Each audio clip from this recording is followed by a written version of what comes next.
Iran is now charging ships up to $2 million to pass through the Strait of Hormuz, and they're collecting payment in yuan, not dollars. Bloomberg confirmed it.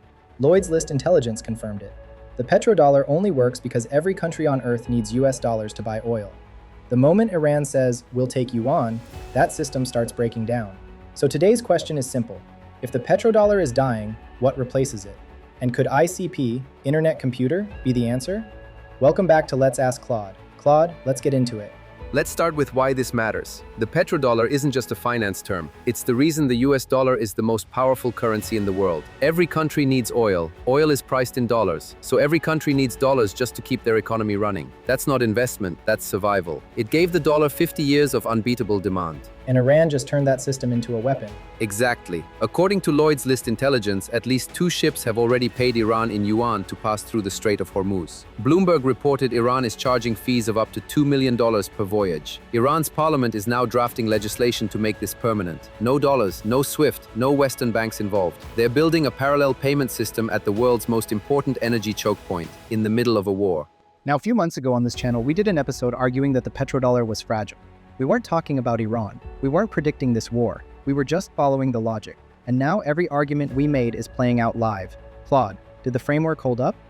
Every single point. We said the petrodollar was one crisis away from cracking. Here's the crisis. We said de-dollarization would accelerate the moment countries had a real reason to move. Bloomberg reported that Indian refiners are now settling Russian oil purchases by depositing rupees into overseas accounts that get converted into yuan and UAE dirhams, bypassing the dollar completely. The war didn't create these trends. It made them impossible to ignore.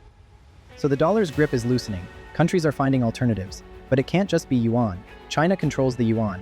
That's just trading one government's currency for another.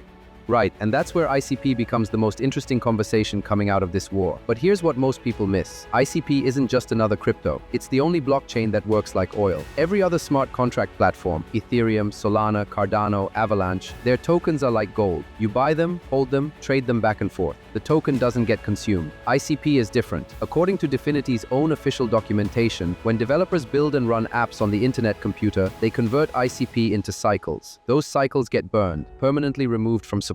Every app running right now is consuming ICP, the same way every car, factory, and power plant consumes oil. So why does that matter? The petrodollar lasted 50 years because of one thing: daily consumption. Countries needed dollars every single day just to buy oil. That daily burning created permanent structural demand for dollars. ICP has the same engine. Developers need ICP to run applications every single day. The more apps built on ICP, the more ICP gets burned. The more structural demand exists, independent of hype or speculation. Just like countries needed dollars to buy oil, developers need ICP to run apps. Same mechanism, different era. And here's where the Iran war makes this argument even stronger. Iran tried to escape the dollar system using crypto. Their main payment rail was USDT, Tether's stablecoin, running on the Tron blockchain. But Tether froze Iranian-linked wallets. BN Crypto and BlockSec both documented this. Tether has blacklisted over $3 billion in USDT linked to Iran since 2023. One US company, one decision, everything stopped. Iran escaped the petrodollar and landed in a system with the exact same choke point. So they just rebuilt the petrodollar problem in crypto form. That's exactly it. And that's what makes ICP structurally different. ICP is the only smart contract platform where the entire application, front-end and back-end, lives on-chain. Ethereum apps run on Amazon Web Services, sanctionable. Solana has the same dependency. BNB chain is controlled by a company that already paid billions in fines to US regulators. ICP has no AWS to call, no Tether equivalent to freeze, no central dashboard to compromise. The phone call that stops everything else doesn't exist on ICP. So ICP isn't just censorship resistant.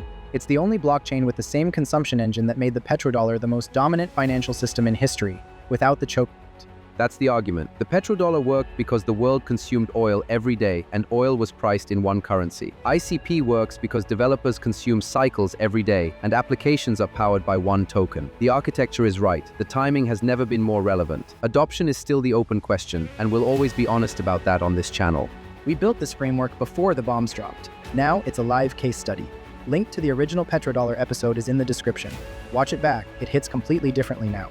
This is not financial advice. Stay safe out there and drop your thoughts below. See you next time on Let's Ask Claude.